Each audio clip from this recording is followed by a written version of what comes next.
हाय प्यारे बच्चों, आप हमारे समतल MK48 का में आपका स्वागत है। अगर अभी तक आपने हमारे चैनल को लाइक और सब्सक्राइब नहीं किया प्यारे बच्चों तो कर दीजिए, क्योंकि आज मैं आपको बताना चाहूँगा इकोनॉमिक्स का। आज मैं क्या बताना चाहूँगा? इकोनॉमिक्स का क्लास ट्वेल्थ का आंसर की प्यारे बच्चों, जो आर्ट्स में जो आया था क्वेश्चन, ठीक है, जो 2025 में आया था। चलिए क्वेश्चन को शुरू करते हैं। इसका आंसर क्या क्या होगा जल्दी जल्दी मैच कर लीजिए। देखिए आपका क्वेश्चन है, भारतीय अर्थव्यवस्था किस प्रकार की अर्थव्यवस्था है? पूंजीवादी, बाजारवादी, केंद्रीकृत योजनाबद्ध अर्थव्यवस्था, मिश्रित अर्थव्यवस्था है। इसका सही आंसर क्या? मिश्रित अर्थव्यवस्था है प्यारे बच्चों। निम्नलिखित में से संसाधन का एक उदाहरण कौन सा है? औजार, मशीन, कौशल, ये सभी का मेरा संसाधन। इसका डी इसका आंसर है प्यारे बच्चों। किस प्रकार की अर्थव्यवस्था में आर्थिक क्रियाकलाप का आयोजन सरकार या केंद्रीकृत सत्ता कर सकती है? पूंजीवादी अर्थव्यवस्था, बाजारवादी अर्थव्यवस्था, केंद्रीकृत योजनाबद्ध या मिश्रित? इसका सही आंसर है सी, केंद्रीकृत योजनाबद्ध अर्थव्यवस्था। निम्नलिखित में से किस वक्र की ढाल ऋणात्मक होती है? पूर्ति वक्र, बजट रेखा, कुल उपयोगिता या कुल लागत? तो बजट रेखा होता है प्यारे बच्चों, इसका सही आंसर है।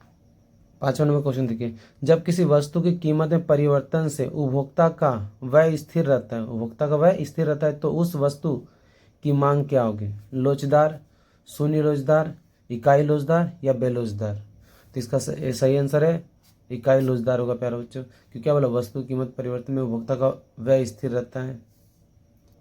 दो वस्तुओं x तथा y के लिए बजट रेखा का समीकरण 2x + 3y = 20 है, तो बजट रेखा की ढाल क्या होगी? 0.6, 10, 3.33, 1.5? इसका सही आंसर क्या हो? 0.6 प्यारे बच्चों, सॉल्व करके पहले बताए थे। किसी वस्तु की मांग को प्रभावित करने वाला एक कारक निम्नलिखित में से कौन सा है?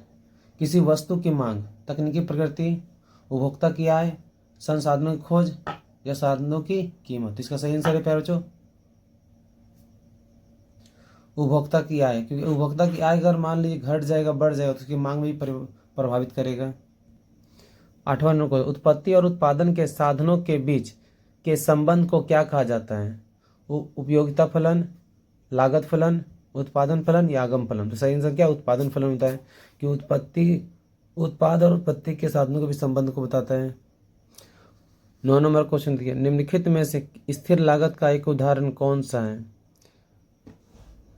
कच्चे माल की लागत, मकान किराया, प्रति इकाई बिजली बिल या कमीशन? जो स्थिर लागत है प्यारे बच्चों वो है मकान का किराया, सही आंसर है। 10वां क्वेश्चन देखिए, पैमाने के प्रतिफल किस प्रकार के उत्पादन फलन की व्याख्या करता है? अल्पकालीन उत्पादन फलन, दीर्घकालीन उत्पादन फलन, ए और बी दोनों या इनमें से कोई नहीं? तो इसका सही आंसर क्या हो? पैमाने के प्रतिफल किस प्रकार के उत्पादन, यह दीर्घकालीन उत्पादन फलन है प्यारे बच्चों। 11 नंबर, परिवर्ती साधन का कुल उत्पाद अधिकतम होता है तब जब औसत उत्पाद अधिकतम होता है, औसत उत्पाद बढ़ता है, सीमांत उत्पाद अधिकतम होता है, सीमांत उत्पाद शून्य रहता है। जब सीमांत उत्पाद शून्य होता है। क्वेश्चन नंबर 12, किस प्रकार के बाजार में समरूप वस्तुओं का उत्पाद होता है? एकाधिकार, पूर्ण प्रतियोगिता, एक क्रेता अधिकार या अल्प अधिकार? तो पूर्ण प्रतियोगिता इसका सही आंसर है बच्चों। 13 नंबर क्वेश्चन देखिए, एक पूर्ण प्रतियोगी फर्म के लिए कौन सा वक्र पूर्ति वक्र होता है? कौन सा वक्र पूर्ति वक्र होता है? औसत लागत वक्र, औसत आगम वक्र, सीमांत आगम वक्र या सीमांत लागत वक्र बढ़ता भाग? तो इसका सही आंसर है सीमांत लागत वक्र का बढ़ता भाग, सही आंसर है प्यारे बच्चों, मैच कर लीजिए आंसर। 14 नंबर क्वेश्चन देखिए, किसी वस्तु की मांग बढ़ने से वस्तु की कीमत में है कमी होती है, वृद्धि होती है, कोई परिवर्तन नहीं होता है, कमी या वृद्धि हो सकती है? तो ये वृद्धि होगा प्यारे बच्चों।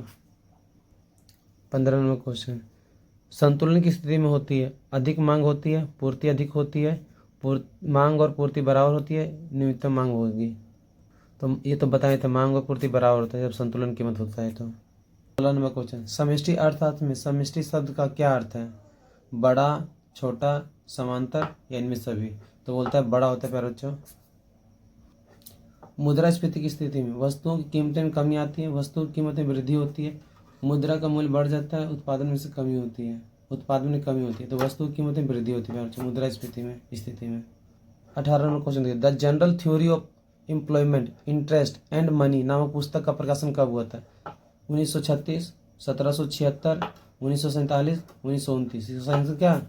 1936 से। फिर बच्चों मजदूरी क्या है? एक श्रमिक की कीमत, प्रति इकाई श्रम की कीमत, पूंजी की कीमत या भूपति की कीमत? तो प्रति इकाई श्रम की कीमत है प्यारे बच्चों, क्यों मजदूरी करते हैं तो प्रति इकाई श्रम की कीमत निकालते हैं।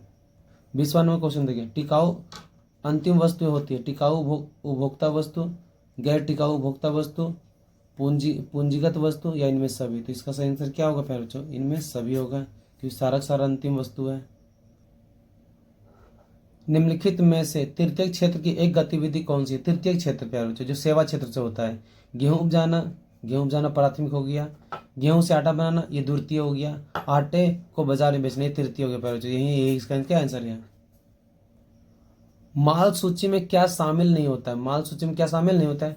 विकृत निर्मित वस्तु, कच्चे माल, अर्धनिर्मित वस्तु, अविकृत निर्मित वस्तु। तो इसका सही आंसर पे बच्चों विकृत निर्मित वस्तु क्या होता है? माल सूची में शामिल नहीं होता है।